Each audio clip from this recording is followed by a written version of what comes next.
Greetings, everyone. I'm going to give you so that you can have a way to have a small little altar in your house. When I was in real estate, I've seen altars in people's house. In my home health career, I've seen altars in people's house. Different nationalities have little sacred spaces. Even in some of my own bosses, like director of nursing in home health, they would have a little corner set up where they would have their little altar space. So I'm just going to give you something, and an altar is nothing wrong with it. It's basically your energy, and it's a place you can go to get your, get some focus, get some meditation. And the longer things stay on your altar, the more that energy builds up, because this is your altar. You can have something like a little vanity thing. You can have a little table like this to start off with. As you grow, it grows. As you evolve, it kind of evolves. I've changed my altar space, I don't know how many times, like 3 or 4 times. As you grow, especially when you're starting out on the spiritual journey, this is what is needed for your house. You can put it in your room, you can put it in a closet, you can put it in the living room, you can put it wherever you want to put it, okay? The idea is to get you going down the right path. And this is what really church is supposed to be about. It was you paying attention to yourself, not necessarily the building, because you are the church building, right? Oh, Lord, I'm sorry, y'all. I was trying to move it over. But you are the church building. So you want to have some type of sacred space in your place where if you just want to sit there and meditate, you could. And just sitting here with all the stuff that you accumulated, I have gotten stuff from thrift stores and different places. I let the energy guide me. Whatever the ancestors wanted me to have, that's what I had. And that's how I got to really get in touch with my own energy and letting my energy guide me. And everything was so symbolic after, building it for so long and doing this for so long. Like, this ain't even new to me. So I just want to give everybody a quick video on how to establish and build your own altar, spiritual altar in your home. Because nobody really even tells us. I mean, they're hidden in like different spiritual books and stuff, but it's not like, out there. So part of my teaching thing is to show you how to design your own sacred space, right, in your home. You always want to start with I always get the bamboo because it doesn't hang over and burn anything, and I use that as my centerpiece because that's Mother Nature, that's green, that's live. I don't put like big floppy like ivies or nothing like that, because I wanted this to grow straight up so it'll stay away from my fire and stuff.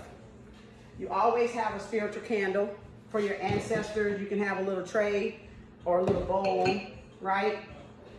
And I always have the fire, away from it, okay? That's why I say get something green that grows straight up. And I always, just have my candle. It's a 7-day candle. They're $1 at the Dollar Tree.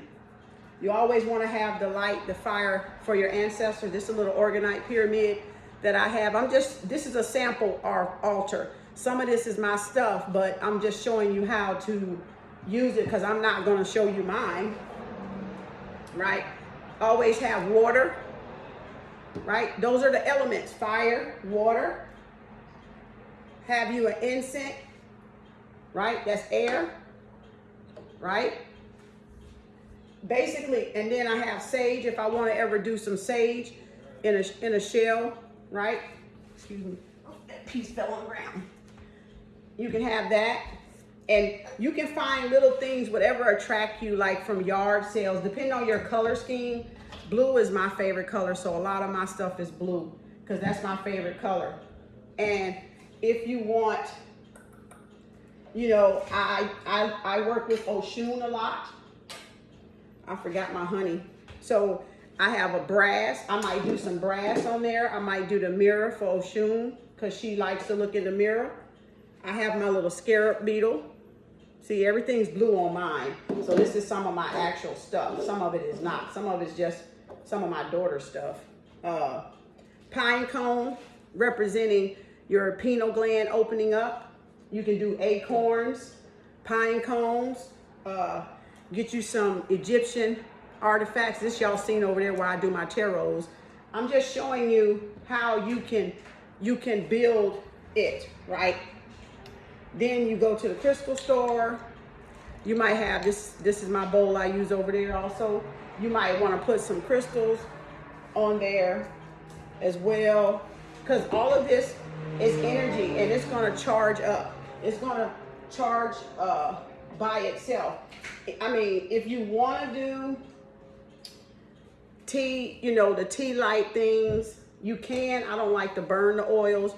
Use a carrier oil. Let me get that for you, because that's like alcohol.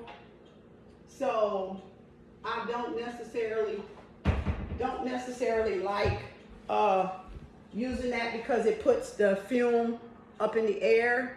I like to put my essential oils in the humidifier. Okay, so you put a little oil and you put a little drops and it'll smell up. You can do it like that if you got these little tea light holders. This is a dragon one. This is one of my son's things. They don't really use it anymore. I need to get rid of it. So I just have it around for decoration. You can get little things like this. You might want to put, you know, on there little African art, wood art, because this is wood, so that's wood. That's air. This is water. This is fire. Also a light for your ancestors, right? And here's a live plant. So this is life.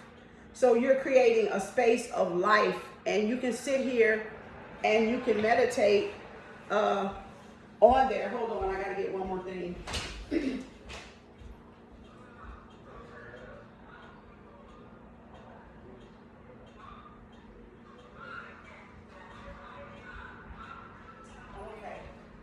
And then also, this go with Oshun. This is like a little shot glass I got with some honey. So I put that up there in her mirror. That's Oshun, right? And if you want to do yellow and green is her color. So you can whichever, you know, you want to cater to, you can. This is for your rum. I use Jamaican 120 proof Jamaican rum. So I always have me a glass for rum, because the spirits, of course, like alcohol, but a lot of people will say, don't do that. No, I mean, you might as well give it to him. You know, like on Cooley High, he would dump that and pour it in the ground and say his goodbyes to the friend he lost on Cooley High, the old school movie. That's basically what you're